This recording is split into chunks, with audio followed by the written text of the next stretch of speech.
Namaste, everyone. We'll get started shortly for our webinar today on unveiling the Vedic wisdom. And our special guest is Dr. Ramakrishna Narayanaswamy, Dr. Swamiji. Glad to have you on. And this is an opportunity for our guests and our audience to inquire into spirituality and knowledge. So, Dr. Narayanaswamy, you want to tell us where you are zooming in from today? I'm zooming in from Westlake Village, a suburb of Los Angeles, California. Westlake Village, sunny Southern California. And if you have not yet, please put in the chat where you are zooming in from, and I will give you a quick shout out. I'm calling in or I'm zooming in from Queens, New York City, Jamaica, Queens. Wow. Yeah. We've got Krishnanji from Mumbai, Bharat. Yes, that might be a little point of conversation. We've got Sophia from Brazil. Glad to have you on. Kumuji Kumugupta from Boston. John from Colorado. Awesome. Thank you for joining today. Ravindraji from Manipal. Awesome. Naliniji from Orlando. Teresa from Arkansas. Nice to see a range of folks joining us. Maybe give another minute or two while people are joining, and give you another minute or two to put in the chat where you are zooming in from. So, of course, this is Hindu University of America. This is our weekly webinar, and you can register for all of our webinars with the weekly sign-in one-time registration page. I'll put that in the chat real quick. And we have our next quarter starting in October. So we're glad to keep our momentum going. We've got so many updates, so many things going on at the Hindu University of America. And this course with Dr. Narayanaswamy is just one of the many. So the one-time registration, if you want to register for all of our webinars, is right in the chat now. One-time webinar registration page right there. And that'll sign you up for all of our webinars every Saturday morning. Depending on where you are, the time is a little bit different. We've got Arun Kumar from San Diego. Thank you for joining us. Lux from South Africa. Very cool. Glad to have you join us today. And we've given folks enough time. If you know somebody else who could benefit or would like to join us, send them the Zoom link. It's all right. We'll have them join us for this webinar. And so let me give us a little introduction for today's webinar on unveiling Vedic wisdom. Today's opportunity to inquire into spirituality and knowledge. And of course, our speaker is Dr. Ramakrishna Narayanaswamy from Westlake, California. And simply, we start off with saying you could be better by studying the Vedas. And once you start experiencing it, you'll not let it go, right? The Vedas are a spiritual document, helps lead a spiritual life. And this is a line I think Dr. Narayanaswamy says is as opposed to people going to Vedanta just because they want to be spiritual but not religious. If you really want to be spiritual, you have to study the Vedas and not Vedanta. I think Dr. Narayanaswamy uses that line, so I'll share that. Of course, there's many paths, but in this webinar, we'll investigate the origins of our contemporary understanding of the Vedas. The Vedas are known as the oldest books of wisdom of the world. They're the source text of Sanatana Dharma, practiced by Hindus, Sanatanis all over the world. And all the Vedas are revered. They're no longer studied or properly understood by a lot of the followers of Sanatana Dharma. And so that's why this webinar is such a good opportunity where we'll point to two different branches of thought. The one direct and external, kind of the word meanings of the Veda mantras in the Sanskrit language, popularized in the 14th century by Sena Acharya, and the second one, the European and Western authors. So very different translations. Of course, the biases, the skeptical nature that the Europeans translated in the first place, critical remarks, and maybe they didn't even understand the symbols or symbolism of the Vedas. And unfortunately, that's how many people around the world learned the Vedas from English and German translations and perspectives. And so the recent rediscovery of the spiritual and psychological interpretations of the Vedas by the great yogi, I think there's a mistypo there, Sri Aurobindo, has brought out the spirituality and wisdom in the Vedas really over the last century. He was ably assisted by the mother, Mira Alfasa, and Sri TV Kapali Shastri in his ashram. And with continued efforts, these publications of these three great individuals have begun to have restored the contemporary understanding of the wisdom of the Rishi Parampara, the lineage contained in the Vedas. That was a little bit long, but I thought that was really good. And I'm glad to get this webinar started. If you haven't yet put in the chat where you're zooming in from, we've got China from Maryland. Glad to have you on, Ms. Gray. And let me just give Dr. Narayanaswamy a brief introduction because I don't want to, because he's very accomplished. He's got his II degree from IIT Chennai. He's got his doctorate from Texas Tech University. He's gotten awards from the National Research Council, the National Science Foundation. He worked at NASA and Langley. He started 3 different businesses, but that's one part of his life. We're not going to get too much into other than to say he's accomplished. He's done a lot. And now he's really digging into his life as a Vedic practitioner, which he's been since a child. He's studied under many acharyas, and it was really, I think, a chance encounter in 2012 with Professor R.L. Kashyap, who introduced him to the spiritual and psychological meanings of and the wisdom in the Vedas. And since then, he's been teaching out of his own home. He's written a book, Understanding the Vedas, published on Amazon back in 2020, a hard copy in 2021. And we are glad at Hindu University of America that he is teaching online with us and doing this webinar today. So with that long introduction, let me hand it to Dr. Swamiji, who will take us through a little presentation I think you have on PowerPoint. Should be able to share, and we'll get started with today's webinar. And again, I'm Ankur Patel, Director of Advancement for Hindu University of America. Glad to be here with all of you wonderful people today. Dr. Swamiji? Thank you.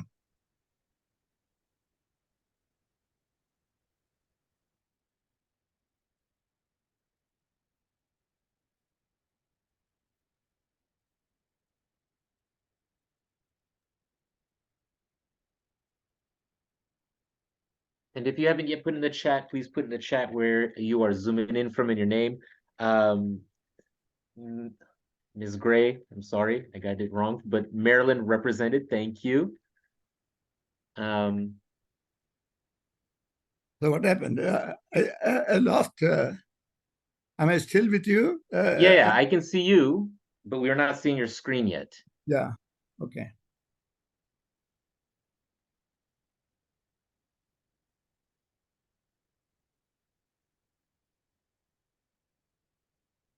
If folks want to put any comments or well wishes in the chat, welcome to do that as well. We'll take Q&A at the end.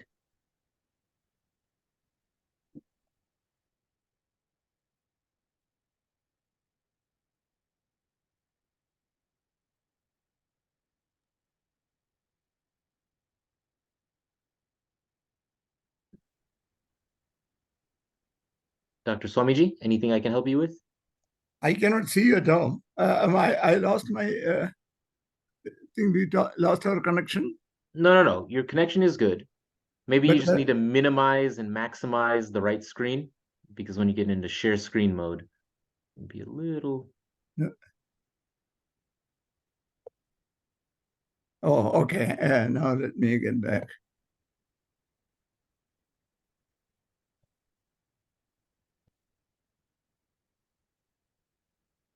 Thank you, Nalini ji. So now, will I be able to share my screen?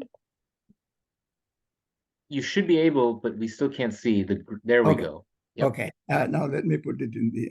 And then full screen mode, and we'll get started. Thank you, everyone, for joining us today on Understanding the Vedas. Okay, beautiful. Mm. Can everyone see my screen?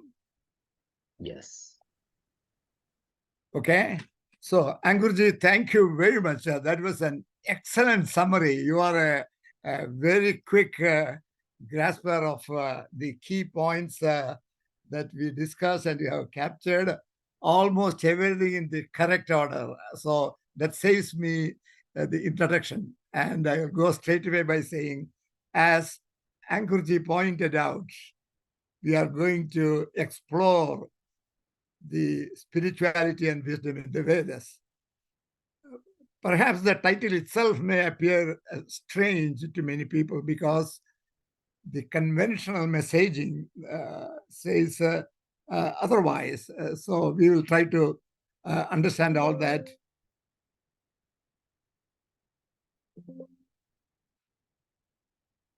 Okay, now we are here. Okay, so I have put together a few topics. One, of course, is what are the texts and definitions of the Vedas as we know, and what are the difficulties in understanding the Vedas. Why did I write a book on understanding the Vedas? Because I felt there are a lot of difficulties, and many people, while most people revere the Vedas, there is no formal study or practice of the Vedas generally among most people. So we'll see what are the difficulties and what are the current understanding of the Vedas and the limitations of the current understanding. And Sri Aurobindo, I use the notation essay for Sri Aurobindo, Aurobindo's spiritual and psychological meanings. Then, of course, the spirit or energy is that permeates the whole universe. And the powers of light or energies known as devas, powers of darkness, the dasyus. The world assumed to consist of 7 lokas, the yajna, the goal of life, spiritualization. So these are the broad topics, and I will quickly take you to the Vedas. Around 3000 BC, Veda Vyasa, Krishna Dvaipayana created the Veda Samhita, all the Veda mantras. In fact, the Rishi time is known to be much, much earlier. Some people say 4000 BC, some 6000 BC.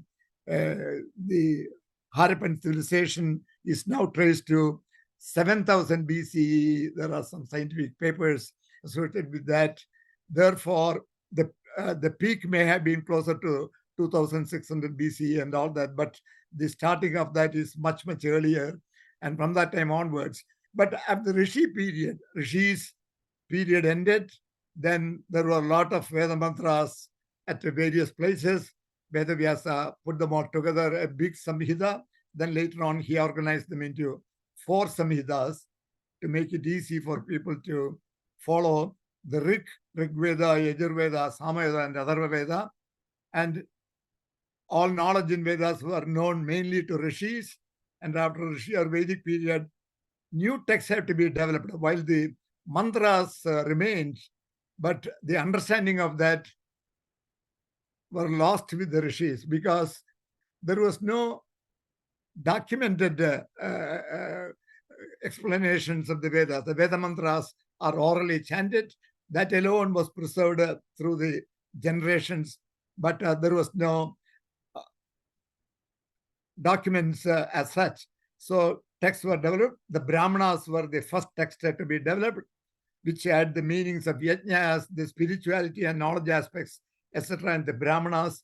Later on, the Aranyakas and Upanishads were developed. So as of now, the Vedas are known as consisting of 4 Vedas, the Rig Veda, Yajurveda, Samaveda, Atharva Veda, and there are also 4 type of texts, the Samhitas, which contain the Veda mantras in all the Rig Samhita and the Yajus Samhita, Samaveda Samhita, Atharva Veda Samhita, and the Brahmanas, Aranyakas, and Upanishads are explanatory texts describing different aspects.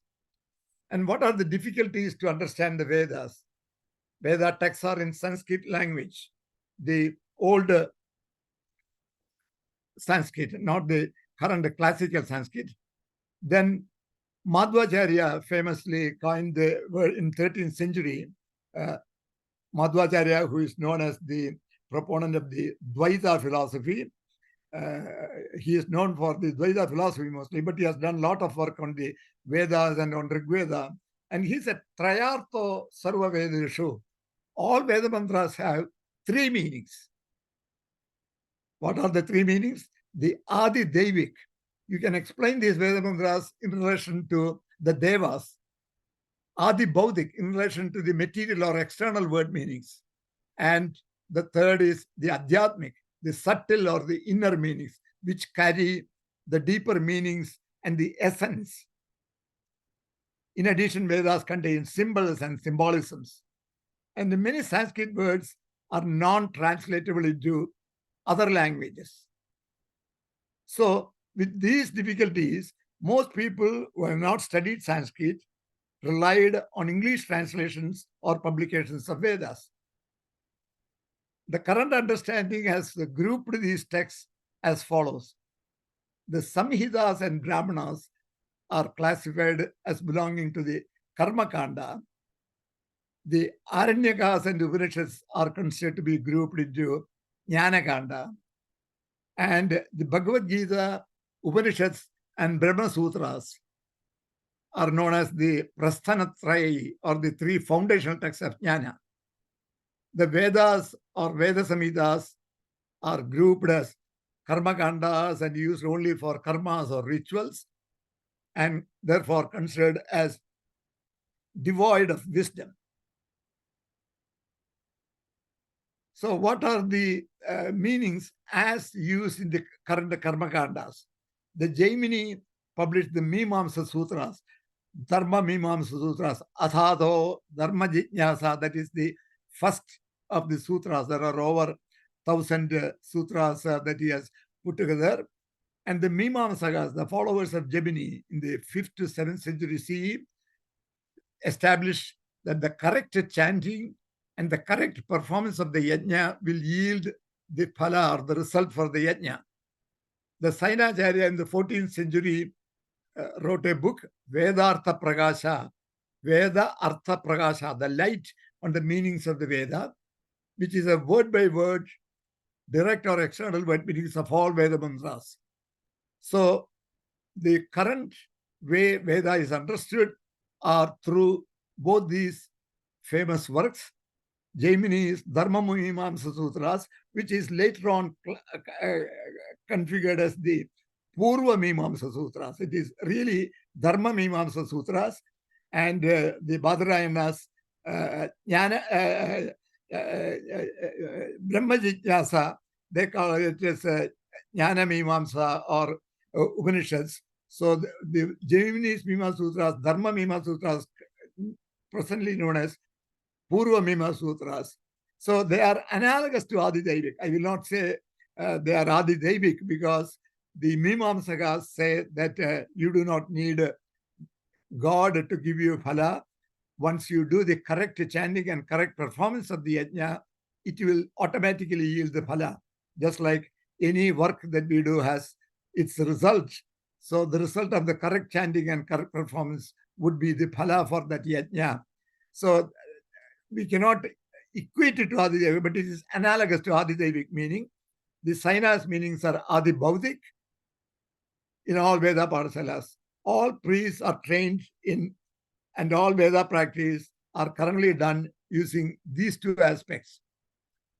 Veda Samhitas, Jaimini Sutras, Sainas word by word meanings, they are all in Sanskrit. Max Muller, Wilson, and Griffith learned Sanskrit from Indian Sanskrit teachers, wrote English translations of Sainas, Sanskrit publications of Rigveda and all Veda mantras. These authors did not have any lived experience other than the fact that they learned Sanskrit from Indian teachers, and Sainas word by word meanings are in Sanskrit. They know English or German, so they translate it into English and German. But the problem is, because they did not have lived experience of the tradition, And also when the Vedas contain a lot of symbols and symbolism. For example, it will say that the gobis, adrim, areas, that means by Indra, by force of knowledge, removed ignorance. That is what exactly it means. But if you literal translation, it will say that the cows in the hill were saved by removing the hills. So, without knowing the symbols and symbolisms, the translations are not there, and where they did not understand the meaning, they simply added their skepticism. That was the greater danger. So, while it is called English translations, because they added their own skeptical explanations in areas that they did not understand because of the symbolism or the non-transitive nature of some of the Sanskrit words. So these translations became publications. And this came in 19th century. So until that time, everything is in Sanskrit.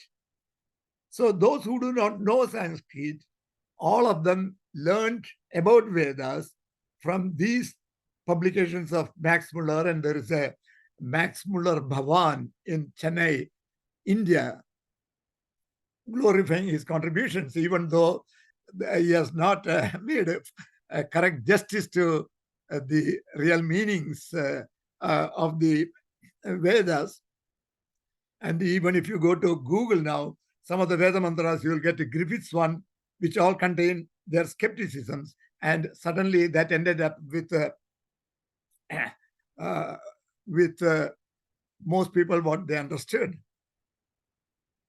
In other words, 2 out of the 3 meanings are available for these mantras. That's all available. Absent availability of adhyatmic meanings, the third of 3 meanings available, Muller and others concluded that Vedas do not make much sense and added skepticisms. All who knew English but not Sanskrit learned about the Vedas from these works. These skepticism Vedas persist even today and doomed any study of the Vedas by most people.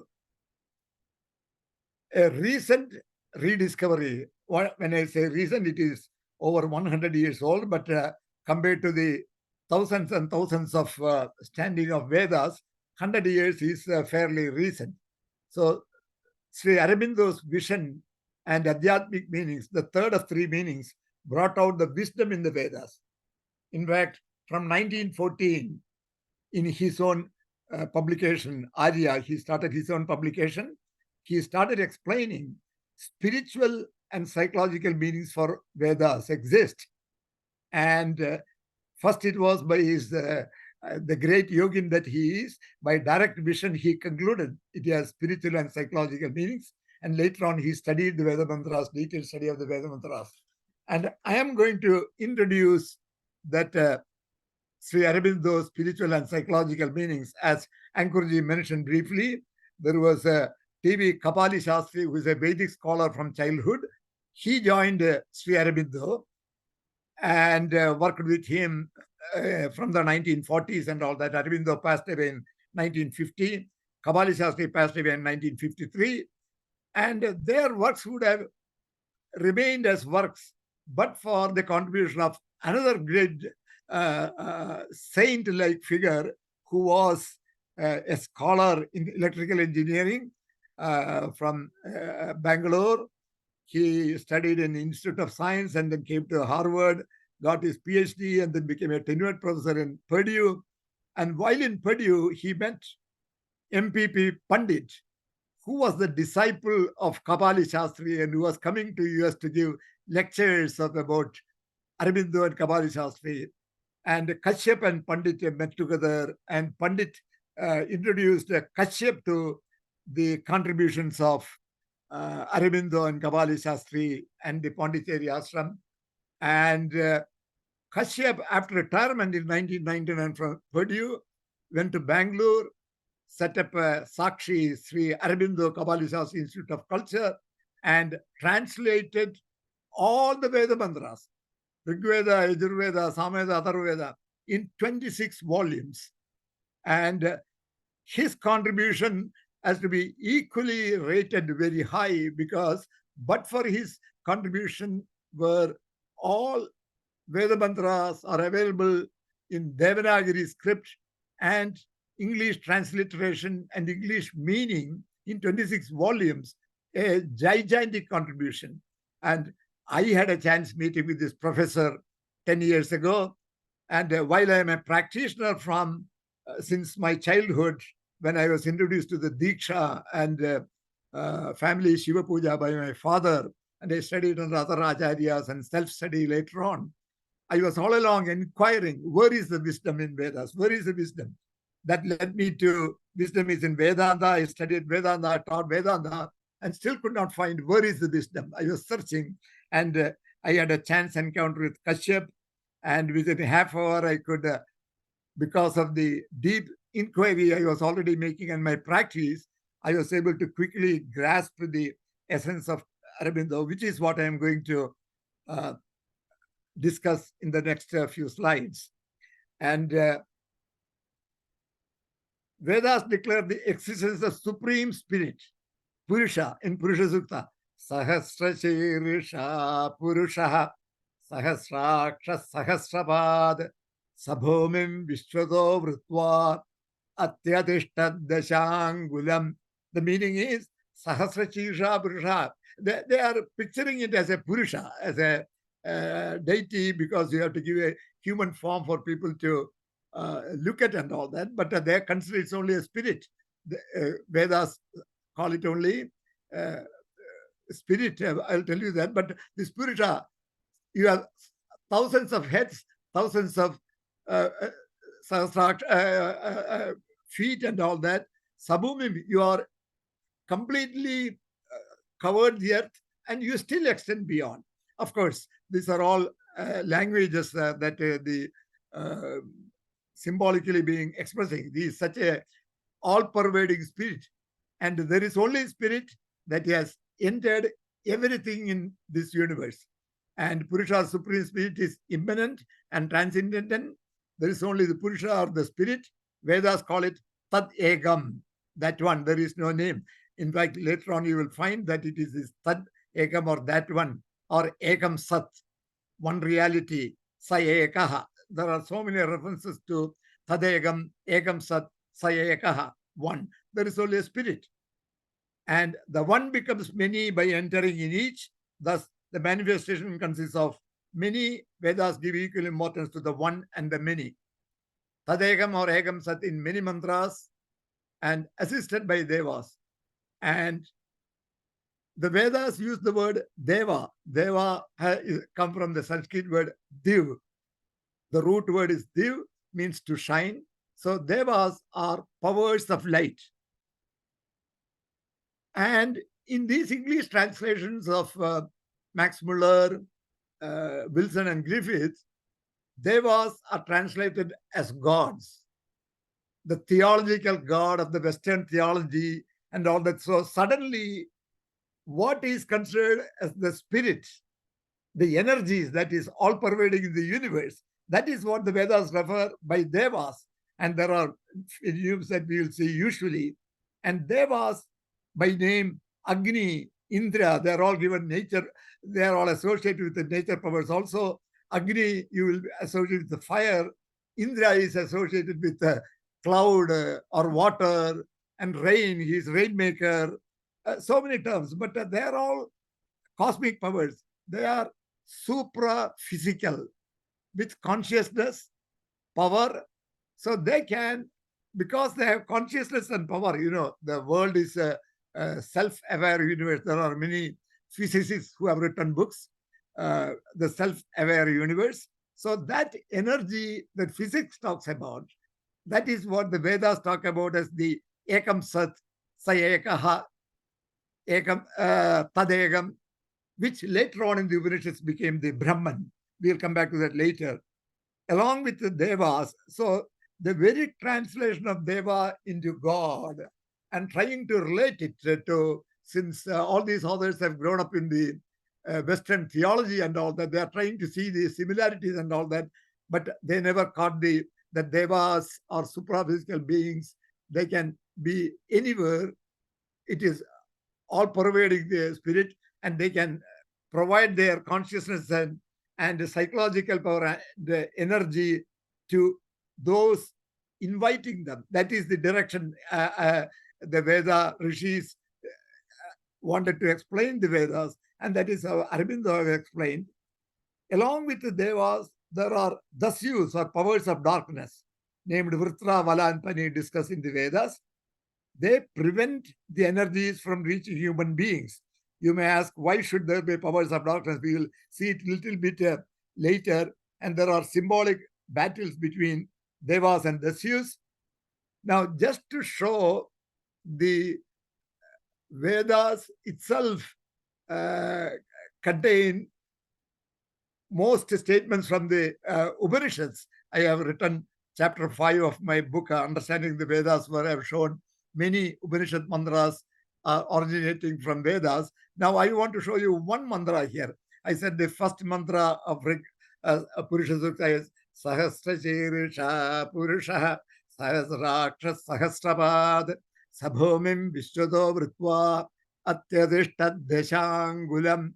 The second mantra is Purusha Evedagam Sarvam Yad Bhutam Yachabhavyam Utamritatvasyeeshanaha Yadannena Tirohati. So Purusha Evedagam Sarvam Yad Bhutam Yachabhavyam, meaning Purusha alone is everything here.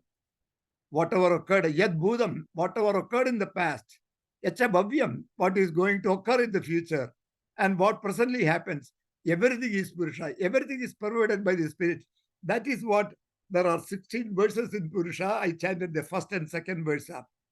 I just want to make a comparison here with the first mantra of Mandukya Upanishad. Mandukya Upanishad is considered as one of the excellent Upanishads. And what is the first mantra of Mandukya Upanishad? Omityeda aksharam idagam sarvam tasya upavakhyanam bhudam bhavad bhavishyat idhi sarvam onkare eva yachanyat trikalayadidam tadapi onkaram eva. That is the first mantra. It is a 12 mantra Mandukya Upanishad. The first mantra of Mandukya Upanishad says that. What is the meaning? Om idi etat aksharam idagam sarvam. Look at the comparison with Purusha eva idagam sarvam. Purusha, or the spirit alone, is here. Mandukya Upanishad, the word Purusha is replaced by Om. Om idi etat aksharam. That ekam aksharam, that single letter, Om, idagam sarvam, everything is that. And tasya upavakhyanam, what is its explanation? Bhudam bhavad bhavishyati, past, present, and future. Onkare eva. Yad bhudam yachabhavyam of Purusha Suktam is converted as bhudam bhavyat, bhudam bhavad bhavishyat idi, sarvam onkare eva. Purusha evedagam sarvam replaced by sarvam onkare eva. Yachanyat, if there is anything else, trikaladidam, exceeding all these three things, tatapi onkaram eva. That is what the Mandukya version. Notice the close similarity between second mantra of Purusha Sukta, which is 10.90, the 10th mandala, 90th Sukta of the Rig Veda, and the first mantra of the Purusha or Tadegam or Egam Sat in the Vedas, Om in Mandukya Upanishad, Sa Ekaha in Taittiriya Upanishad, Yadidam Brahma in Kena Upanishad and all that. So they are all, terminology is different because there can only be one spirit. If Veda talks about spirit, Veda talks about Purusha as the spirit or Tadegam or Sa Ekaha. If Upanishads talk about Brahman as the spirit, if Bhagavad Gita calls about Purushottama or Uttama Purusha, you cannot have three different spirits. There's only one spirit. They all come from the same thing. But because Vedas have been put aside as karma, no ritual and all that, because only 2 out of the 3 meanings were known. Once you understand the spiritual meanings as explained and we start looking at the mantras, you can see the connection between Vedanta. Now, here are the additional details that people want to pay attention to. Sri Aurobindo talks on the power of mantra. Vedas contain mantras. The mantra is to make us see the world or thought beyond our senses. In other words, to see the world or thought by our senses, we don't need a mantra. We can see it by the senses provided to us. So the purpose of mantra is to make us see the world or thought beyond our senses. Now, once we are able to see that, it will take time, just like anything you have to practice. This contact with the supra-physical world. Supra-physical means the physical world we think we see. So this shows us the world beyond what we can see. So I use the word supra-physical world. This contact, the supra-physical world, endows the person who sees with a certain power. And that power will depend on how the person leads his life, how the person chants the mantras, how frequent he chants, how sincere he is, how dedicated, so many aspects. And then Sri Aurobindo says the mantra can create new subjective states in ourselves. Just imagine, the mantra can create new subjective states in ourselves. It can alter our physical being. It can reveal knowledge and faculties we did not possess before. It can produce all those in listeners as well, who listen to it with sincerity. It can produce vibrations that result in actions and production of material forms on the physical plane. And this is stated by the great yogin, his direct vision as well as by studying the mantras. Now, this is the next aspect we need to understand. So, one, we have to understand that the Tadegam, Egam Sat, one reality, Egam Sat Bahuda, Vipra Bahuda Vanti. Reality is only one, but men call them by different names. That is the Egam Sat, which is the Brahman of the Upanishads, or the Uttama Purusha or Purushottama of the Bhagavad Gita. Then power of mantra. By chanting the mantra, it will produce subjective states within us. We can see things. It will develop, bring us in contact with the faculties and strengths that we have.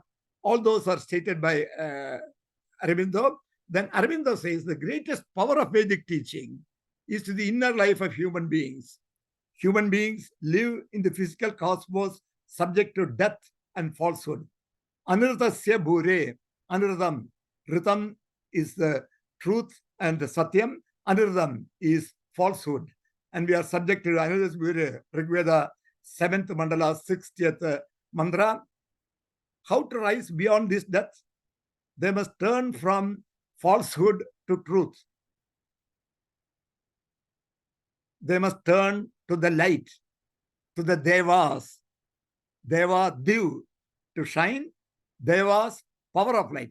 So when the Western translations in English, when they translated div and deva as God, so you should go to God, and then people started saying your idol worship and all that, and it all got in a very different direction than Vedas intended.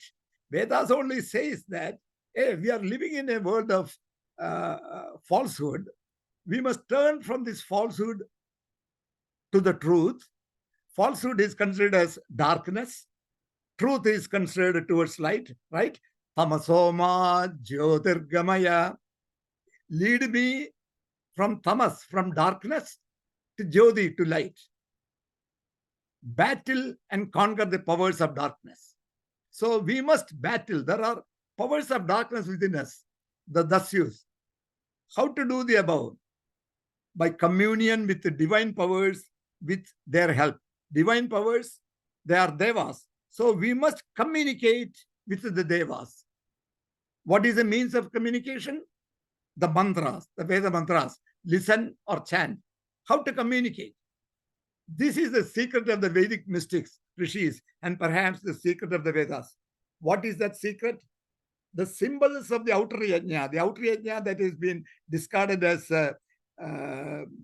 ritual and no value, that have an inner meaning.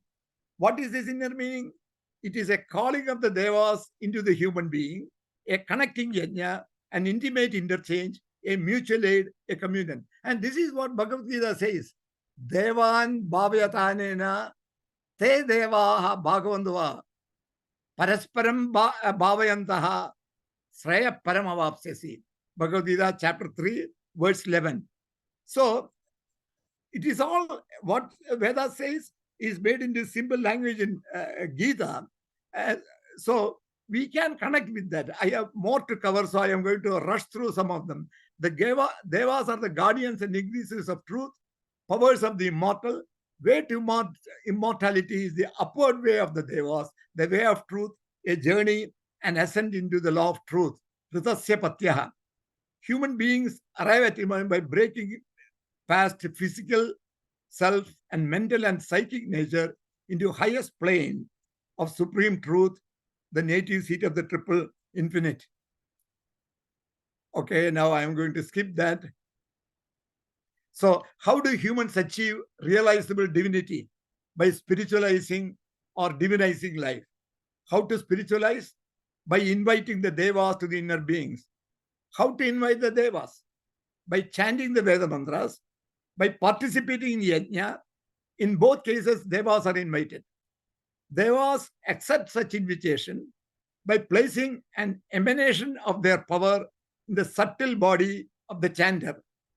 You see, what we see is the gross body outside. There we can subtle body and causal body. Many of you may have known this from Vedanta books.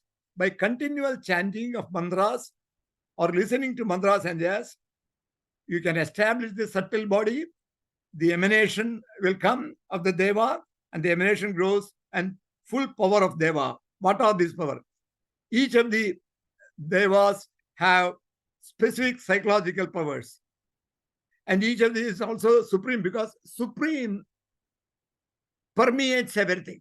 So Devas are part of the supreme, but Devas have every component of supreme also, because supreme permeates everything. Now, what are the psychological powers? Agni. The physical association is fire. Psychological power, divine willpower.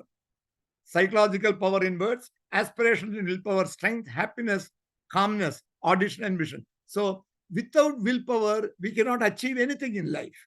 So everyone needs the presence of Agni. So everyone must chant Agni mantra. That is why our PVR Narasimha Rao promotes Agnihotra. He shows people how to do Agnihotra. Inviting Agni, participating in Agnihotra, chanting Agni mantras is a prerequisite for anyone to succeed, because maybe some people already are born with a strong willpower. They may or may not do, but they can also increase it to higher levels, divine willpower. But most people will benefit. And that is another thing Vedas say. Compared to the present psychology, the Western psychology says that we cannot improve much our psychological powers that we are born with. But Vedas say that we can increase the psychological powers that we are born with. Some of the psychological powers in us are dormant. They can be activated all by chanting mantras. And Indra is considered as energy body, or the cloud maker or rain maker. The psychological power that Indra possesses, Deva Indra possesses, is the divine mind. Again, I want to make a statement here. The Indra of the Vedas is very different from the Indra of the Puranas, where some human properties are added to the Indra to make the Puranas more exciting and all that. So jealousy, scheming, and all those things are associated in some of the stories in Puranas. The Deva of the Indra is very, very different. He is a pure divine mind, intelligent, and so Agni and Indra is needed everybody. Surya, Soma, I'm just skipping all these. This is the point I want to say. Unlike modern psychology, Veda declares that it is possible to develop systematically within us the power of will coupled with wisdom. Indra helps human mind to attain divine mind. Then one more thing we need to do. Thus, there are powers of darkness and falsehood. They dissuade the flow of positive energies that comes from Tadegam and the Devas to us from reaching us.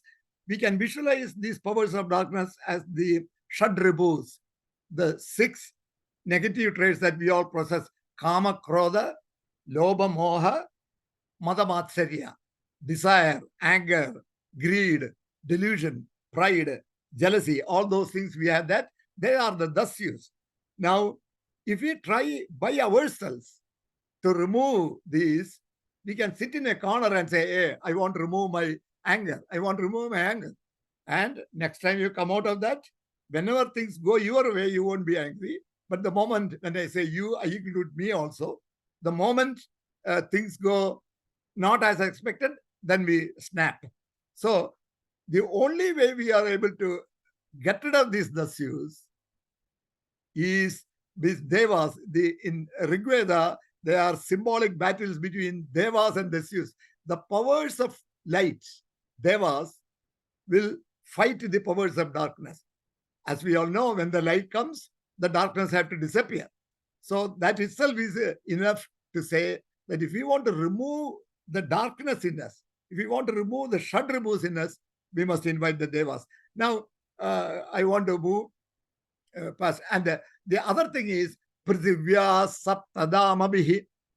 In Rigveda, Mandala 1, Sukta 22, Mantra 16. Prithivya Saptadamabihi. The universe is divided into 7 dhamas. Sapta means 7. The universe is divided into 7 dhamas, non-physical worlds, in a conceptual sense. And each dhamma or loga is associated with a level of consciousness. The earth is the lowest level, has the consciousness of matter, and where truth and falsehood remain. And Parame Vyoman, or the ultimate station, is the 7th, truth or Satyaloga, has the consciousness of pure or essential being, where we think Satchit Ananda remains. So these are the 7 logas: matter, life, mind, truth, Bhuhu, Bhuaha, Suvaha, Tabaha, Janaha, Satyam. Satyaloga is the 7th one. So Rishis viewed the manifestation as a stair or ladder of consciousness. So human beings are in station 1. By inviting devas, as devas are able to remove the dasyus within us, we rise in consciousness levels.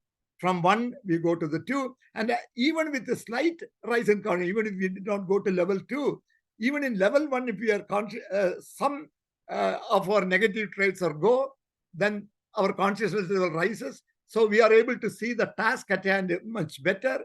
So we are able to do the task better. So we would do the task better, and success will be achieved. So Vedas want all of us, by chanting Veda mantras, inviting devas, removing the dasyus and the negative traits in us, and rise in consciousness levels, and we can get to the 7th.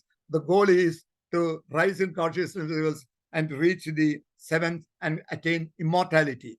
And just like there are 7 logas outside, whatever is in the macrocosm is also in the microcosm. So if you take that 7 thing into the pindanda, then you did the 7 kosha pindanda of the Veda Samhitas.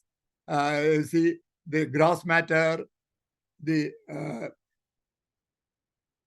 Annamaya kosha, the Pranamaya kosha, Manomaya kosha, Vijnanamaya kosha, then Satchit Ananda, the 7th one. And in the 7th, you can reduce to the 5 koshas of Taittiriya Upanishad, Annamaya kosha. The basis for the 7 comes from Veda mantra Prithivya Saptadamabihi, and the 5, 6, 7 are Satchit Ananda. So you can combine them together to make the 5th one, the other 4 remaining the same. That is what is shown in Taittiriya Upanishad as the Satyananda. Now I want to say 2 minutes on the yajna. Yajna means, ya means striving for, jna means knowledge. So yajna thus means we are striving for knowledge. What is being portrayed as a ritual, as superstition, as for material profit and all that. If you want to do not want to understand what yajna means, all Veda Samhitas discuss yajna.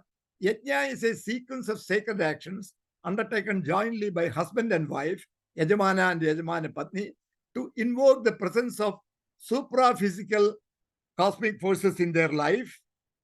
The goal of inner yajna is the complete self-giving and full divinization of one's faculties.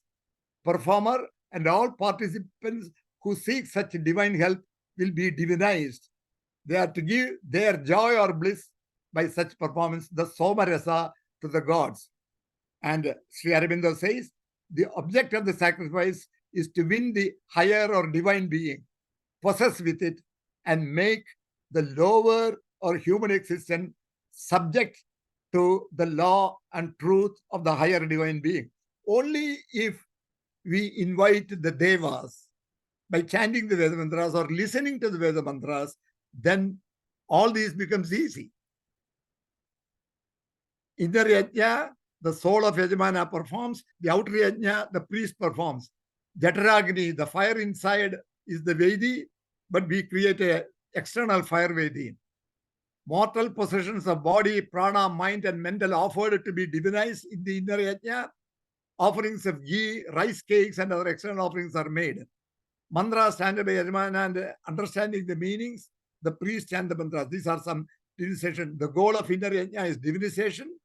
Goal of outer yajna, material prosperity due to Gemini and other Veda practices. Now with this, I want to, before taking questions from all of you, I want to say only thus far, we have only 2 of the 3 meanings of Veda Samhitas.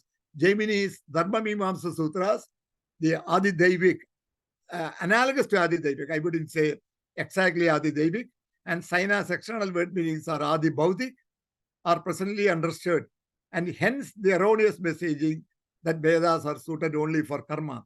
Recent understanding of Aurobindo's spiritual and psychological meanings, the third of 3 meanings available for all mantras of Veda Samhitas, have restored Vedas to its stature as original book of wisdom known to mankind after 5,000 years, because about 3000 BCE, the Rishi period ended.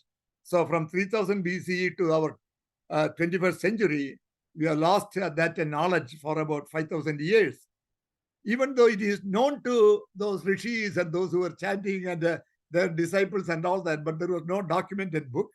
But the Dharma Mimamsa Sutras of Gemini and Cyrus, they were used for practice and all that.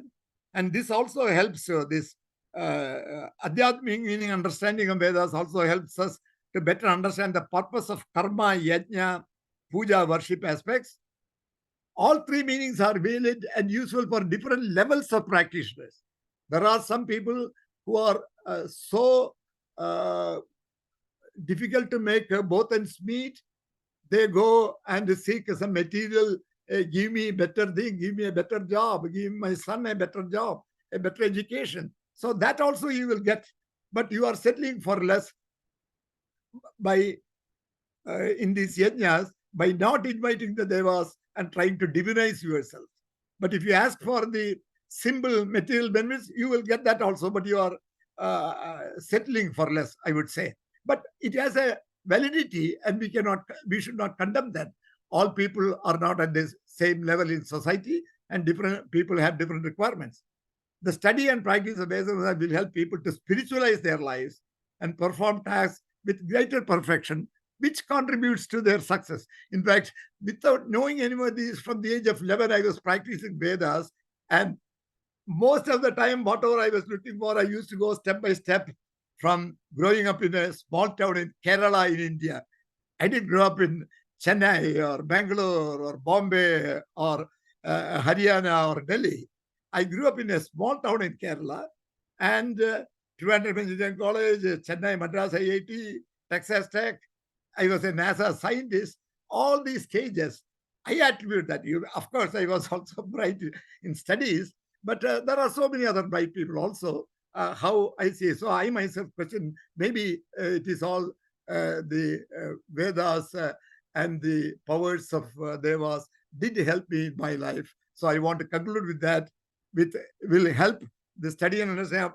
And the greatest advantage of studying Vedas is that this will make the study and understanding of all other Sanatana scriptures, including Upanishads, that have come out of the Veda Samhitas, study becomes a lot more easier. With this, I conclude my presentation. I'm happy to take questions. Wow, what a great presentation. So much information. I know there was a little bit of chat going on the side. That's all right. I'm sorry that you, who is it? Teresa saw some of the slides not fully. I think I could see them. We'll share this presentation with everyone, and we've got quite a few questions. We've got participants with their hands raised. So I'll start with you folks, Professor Nalini ji. I think you had your hand up a while ago. And then Ranjit ji, maybe after Professor Nalini Omji's got her point across, then you can go. Thank you. First of all, thank you, Dr. Narayan Swami. Incredible information. So proud of being from this, being rooted from this culture. Honestly, grateful and insightful presentation for the information that you have given. Ankur, please take care of the chat. It was quite distracting. Yeah? And thank you for your work as well.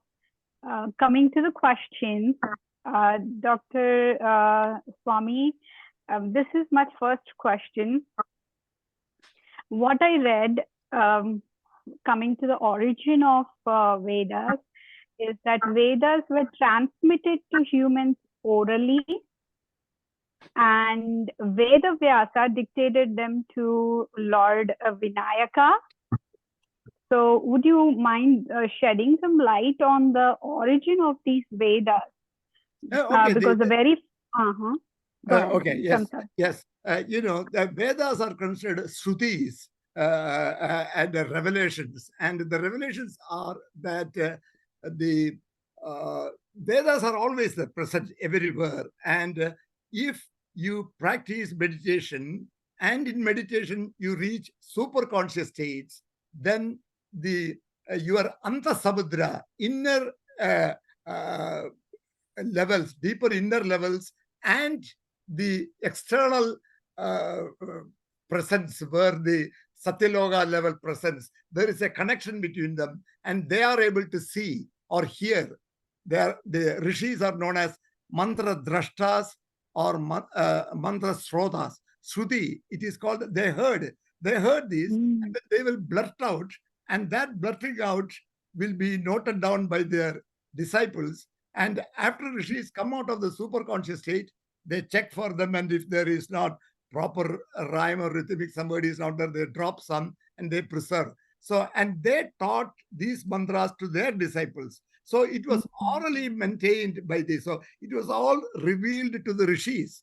And one of my close friends asked, while I was doing from about 20, 30 years ago, when I asked, and I could not reply at that time. But 10 years ago, after my deeper study, I am able to reply, because it happened in 1917. I have written a second book, The Understanding the Vedas Light. If I say it is called Vedas for Success, that was released 2 years ago, because I want to teach it to youngsters. But this 300-page book is very comprehensive, and they get very threatened by such a big book. So I have a smaller 100-page book where I point out that 3 people were meditating, and Daivaratha, was in superconscious state, and he blurted out similar treasures. So even now, such a revelation is possible if we are ready to go through the same level of discipline the rishis went through and get into superconscious state. So it was all revealed, and after some time, there were no followers to pursue the rishi path. So the mantras were left. Then Veda Vyasa, he combined them. This anecdote of Veda Vyasa dictating to thing is about many Puranas that Vedavyasa wrote. And you can, if you go to Badrinath and walk north, about 2 or 3 more, 5 miles more, that is the border. There you can see Veda Guha and Ganapati Guha nearby, where they were there, and Saraswati was making. Those are all what you read in Puranas. They're all places there, Veda Guha and Ganapati Guha. But that is not how Veda mantras came.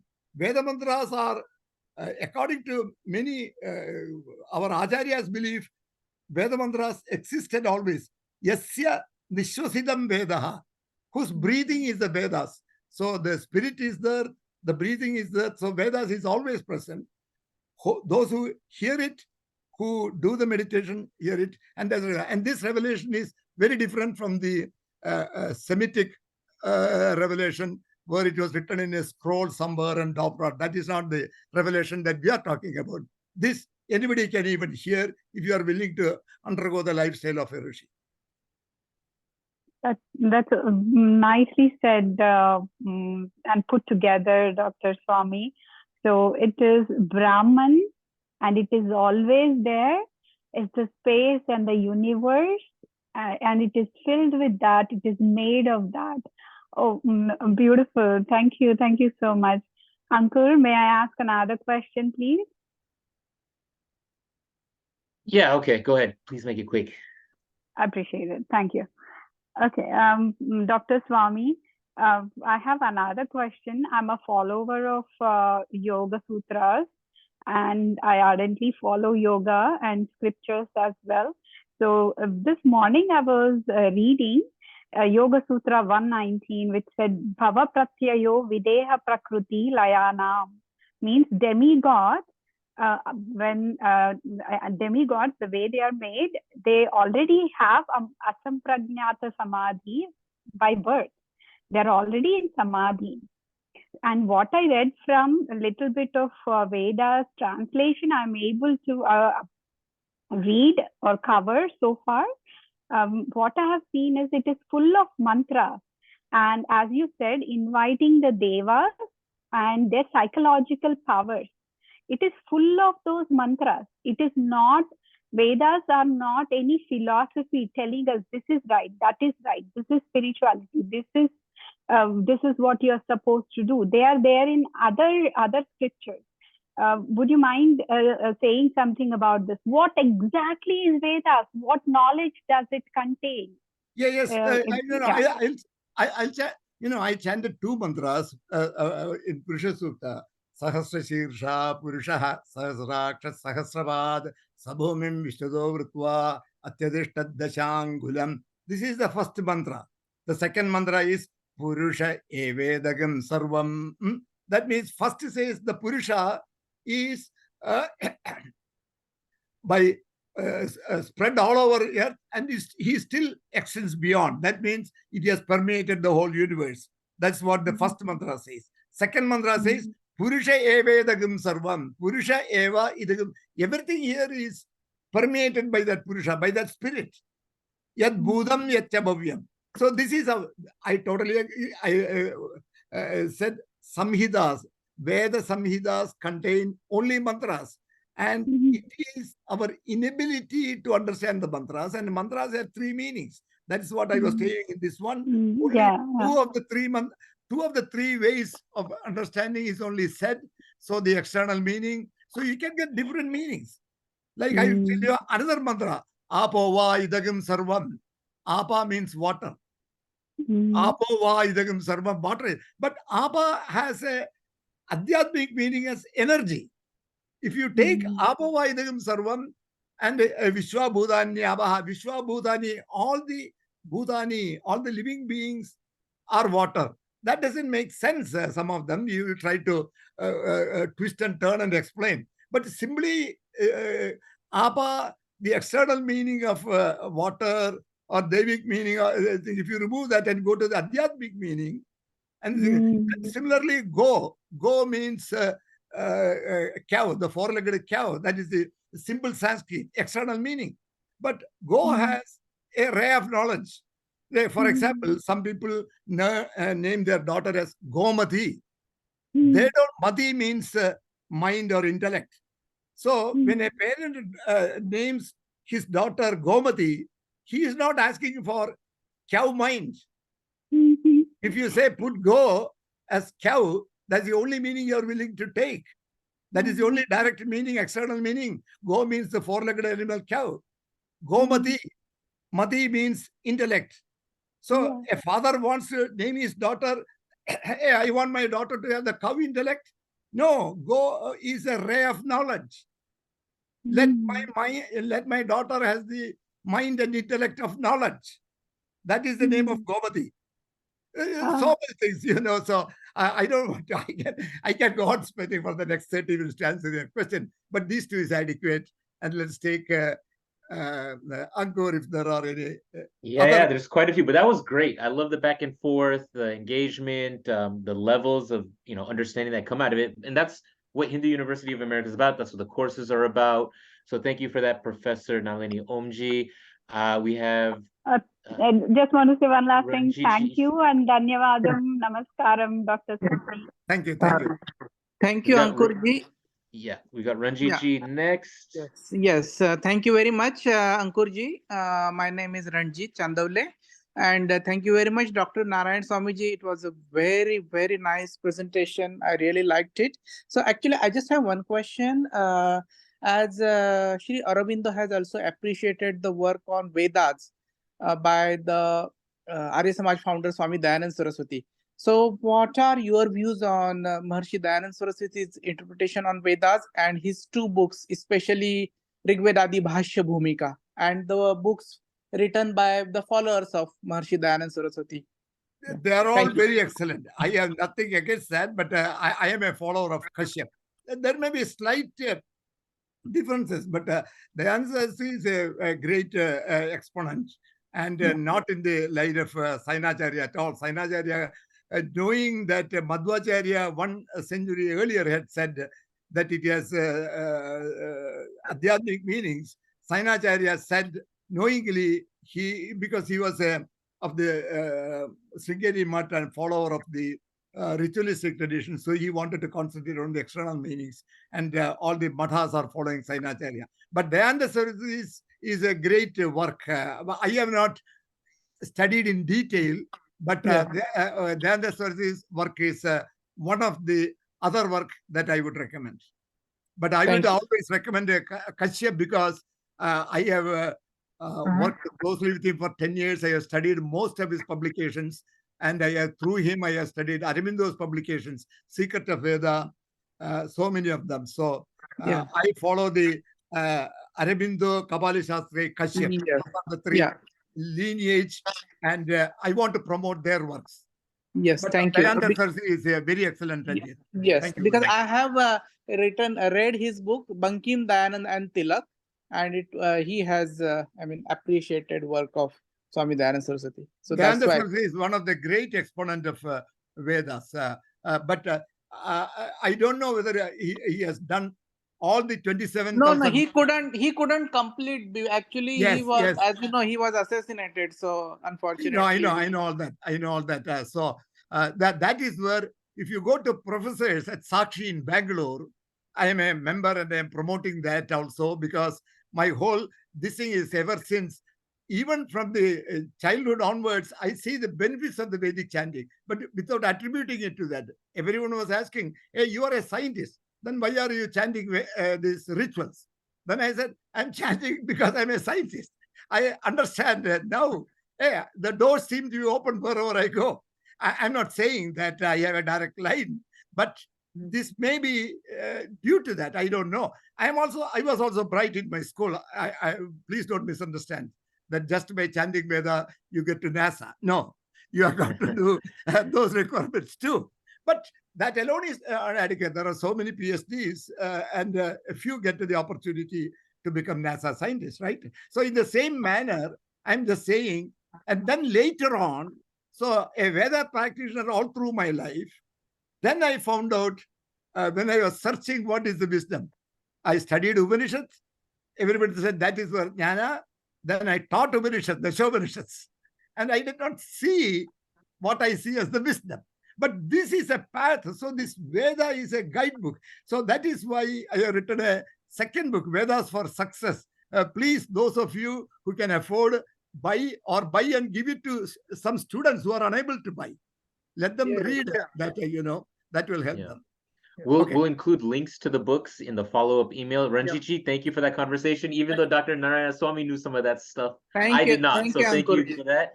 I've launched a quick poll. Just let us know if you're interested in enrolling in Dr. Swamiji's course. That's Understanding the Vedas. We have a couple other courses, not the same. Other faculty are offering Understanding or Introduction to the Vedic Ritual. That's Sri Aswatji. And then Introduction to the Upanishads. That's a whole, obviously different level. That's with Dr. Kalika Uttarkar. So just let us know if you're interested in any of these upcoming courses kind of on this subject. We have a couple questions left, and kind of on the chanting aspect, Ike Oza was just asking, what is the effect of repeating mantra? And, there's the vibrations, there's the way that it opens the door. Ike was also asking, what is your input on Gayatri Suryopshan and the effects of mantra? So he had kind of two questions. Undoubtedly the mantras have the power, because you are inviting the Deva. Take the case of the Gayatri. Tat savidur varenyam. Tat savituhu varenyam. Oh, Savitu, Savita, sun has a name, Savita. Savita means creator. It is from the word Savita, Sava, from the Prasavam. Delivery is in many languages known as Prasavam. It's all Savita. So Savita is the creator. He is the Pratyaksha Brahman, sun. He is enlightenment. By what is sun? Sun is truth, right? We even say, hey, when there is any discussion, hey, let us not do it close. Let us open. Sun, let in sunlight. If nothing else, it's a disinfectant. So many reasons we are using, but the real reason is light will come. You see, we have, there are only two states. What is Bhagavad Gita? Is, if I refer to Bhagavad Gita, people may know. There is Bhagavad Gita. You see, Bhagavad Gita has been taken into a Jnana text, and everyone talks about Urdhva Moola Vatashaga. Chapter 15 is the famous thing, that is the knowledge base, because it is all put into knowledge and the personality and all that. But Bhagavad Gita has so many things in there. Bhagavad Gita, chapter 16, Daiva Sura Sambad Vibhaga Yoga. And Krishna says there are only two types of people, Daivi Sambat and Asuri Sambat. That is exactly what Veda says. Devas and Dasyus, powers of light, powers of darkness. And what should we do? The powers of darkness, Dasyus, are nothing but our own 6 Shadribhus, Kama, Krodha, Lobha, Moha, Mada, Matsarya. So all these things we have to remove. And we can try, sit in a corner and meditate any number of times. 10 years later, all those 6, if they were 99.99%, they may have come down to 99.98%. There is no way to remove them on our own. You may say, I have become less angry. Wait till the next time things don't go our way, then we snap. As long as things we go, hey, we are not angry at all. So if you want to remove the anger, if you want to remove our greed, if you want to remove our jealousy, invite Surya, Tat Savitu Varenyam. When that light comes, those things will start dropping out. Right? When you go to a room which is dark, you turn on the electric light. Exact effect is inviting Surya. So chant that mantra, and why Surya Namaskara is considered to be, it has 32 exercises needed for the body. Indian Army uses 23 of that 32 in different forms. But you don't have to go to army school to follow through their rigorous training. You can do Surya Namaskar. 12 Surya Namaskars on every Sunday. You are inviting Surya, and you get the internal lightning as well. There is also a Surya inside. Everything that you see outside in the macrocosm is inside. So there is a sun also. That sun is covered, as they say, right? What they say in Upanishads, after all this study in Upanishads, what they say? The self reveals itself. When will it reveal? When all the covering is removed. Dhumena Urdo Vanni, Bhagavad Gita, Dhumena Urdo Vanni, Malena Urdo. This thing that there are three cases, Arjuna asks, I want to like everybody, I am not able to like that. He says, Kama esa, Krodha esa, Rajoda Samagduha, remove that. That is what Krishna says. So in the same manner, we have to remove the darkness. We have to remove the tamas. Tamasoma Jyotirgamaya. We are asking that. Simply asking it will not happen. You need to invite the Deva.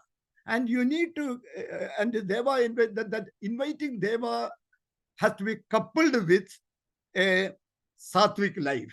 It all goes together. Once you follow that and chant the Veda mantras for Agni, the very first mantra in all these 27 Rigveda has 10,552 mantras. The very first mantra is Agnimi Ile Purohitam Yajnasya Deva Mritujam Hota Aram Ratnadatabam. You are inviting again. Agnim Ile. Hey Agni, I adore you. Purohitam, you are the one who are leading front. Yajnasya Devam, you are the god of these yajnas. Ratnadatabam, you will open out all the dormant felicities that is lying dormant in me. You will awaken me.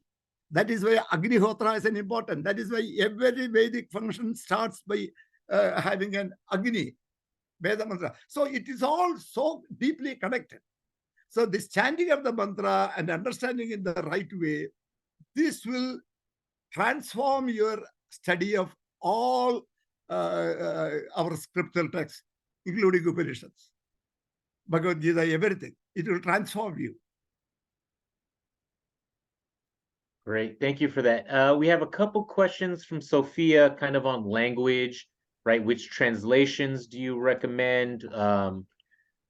There's a couple, and situate the semantically and discursively through French branch of discourse analysis, the word yagna within the Vedas itself, right? Some of the words that may be mistranslated or have different interpretations in different languages, yagna in particular. I would generally reply by saying that you need to look for any explanation of Vedas that includes Adhyatmik. You see, when we talk about it, everyone knows Vedanta. So I relate it to Vedanta, then people may understand it because nobody has studied Veda, but everybody has studied Vedanta. In the Vedanta, you have heard Shankara Bhashya or Deshika Bhashya or Madhvacharya Bhashya. What are these Bhashyas? These expressions, they are bringing out the Adhyatmic meanings of these Upanishadic mantras. Without Adhyatmic meanings, you cannot understand them. Without Shankara Bhashya or without Deshika Bhashya or without Madhvacharya Bhashyas or Ramanja Bhashya, you will not be able to understand them. Whereas nobody wrote a Bhashya for Vedas. So it was only the external meanings of Sainacharya, and that was okay for conducting the ritualistic meaning, whatever meaning they thought. They proceeded with that. They stopped there. No one proceeded into that one.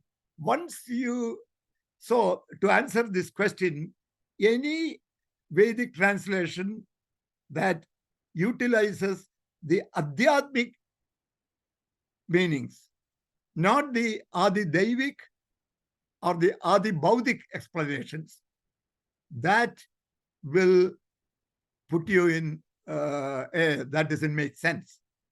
For example, Indra destroyed the hill to save the cow. How can you save the cow by destroying the hill? What Indra means is hill means ignorance. The Adhyatmic meaning for hill, earth, they are all connected as the ignorance. Gobihi Adrim Airavat. Adri is hill. Gobi, go is light of knowledge. The Griffith has translated as the hills were destroyed to save the cow because the go is there. But go is ray of knowledge in the Adhyatmic sense. So how can you save the cow? By destroying if the cows are in the hill, by destroying the hill, how do you save the cow? And Griffith says it doesn't make sense. These are all written by nomadic people who didn't know anything. But what they knew everything, but it is only the translator who didn't understand it, because he has not understood the symbolism, he has not understood the adhyatmic aspects of it, which is not used in many of the Semitic religions. It is all stated in plain English, and there is, I don't know whether there are deeper adhyatmic meanings. I do not know. So in Sanskrit, so to answer the direct question, any Vedic translation, and I will blindly recommend anyone who is interested to collect this 26-volume book from Sakshi in Bangalore. That is all given in this Understanding the Vedas book. I have listed 40 or 45 references. This is the Understanding the Vedas book, which I wrote about 3 years ago. And this is the Vedas for Success. This is a Understanding the Vedas light with some additions of relevance of Vedas, the work, creativity, Sanatana Dharma, and all that added. This is the one that I'm going to teach youngsters. Wherever there are youngsters who invite me, I'm ready to go and teach based on a smaller book. Whereas the HUA book, I will be teaching based on this. This is a more comprehensive. All the things that you need to know is in this book. It has about 40, 50 references. That references, whichever one you are able to get it and read, you can continue, and you will be in the correct path to understand the Vedas. Wonderful. Okay, folks, that brings us to the end of our webinar. Bhashya is language, right? Bhashya just means kind of Bhashya language. means commentary. Bhashya means commentary. And not Bhasha. Bhasha is language. This is Right. Bhashya. B-A-S-H-Y-A. Correct. If you do on the word Bhasha, Bhasha means language. Bhashya means commentary. The expert commentary, expert explanation. And in fact, anyone in Upanishad, Adi Shankara's Bhashya, Shankara Bhashya is considered as the original and authoritative. But then there is the Vaishnavas follow the Deshika Bhashyam and Ramanuja Bhashyam, and the Dvaita, they are the Vishishtadvaita people. The Dvaita people follow the Madhvacharyas and Raghavendra Swami's Bhashya. So they follow that. So all these great saints have written Bhashya, B-A-S-H-Y-A, which means commentary, expert commentary. Then there are Karigas, different levels of explanations and all that, Yeah, great. Okay. Where are we? Any other last questions? All right, great. Closing thoughts, Dr. Swamiji. Well, it is important that as many people who can afford this is an opportunity to have a formal study of understanding the Vedas. This will expand your understanding of all other scriptural texts, including Bhagavad Gita, Upanishads, Brahmanas, Shaddarsanas, Yogas, every one of them, because the source for everything is Veda and the Dharma. The Sanatana Dharma, at a time when Sanatana Dharma is under attack and under threat, we must try to pay, rather than arguing back with the people who attack Sanatana Dharma, we can do better by studying the basic texts. What are the texts for Dharma? The Jaiminis, Dharma Mimamsa Sutras, but more importantly, Vedas are the source for all this. So our trying to understand, it has not been a formal teaching, has not been attempted in a college environment. I would say this is one of the very first attempts of a formal teaching of Vedas. And in 12 lectures, we hope to introduce the Veda mantras and the Devas and the Saptadamas, the 7 levels, and how to rise in consciousness levels, what the Vedas talk about in the Rig Veda, Yajurveda, Samveda, and all that, a brief overview. Okay, great. Thank you, everyone, for joining us and filling out the survey if you did. It is always my pleasure to host these weekly webinars. Dr. Narayana Swami, my pleasure hosting you and understanding the Vedas just a little bit, unveiling some of the wisdom, but you got to get deeper with the courses, with your own time, reading, studying, and in conversation and dialogue. And so thank you so much. It is my pleasure. Dhanyavad. Namaste. Dhanyavad. Enjoy the rest of your day. Dhanyavad. Thank you.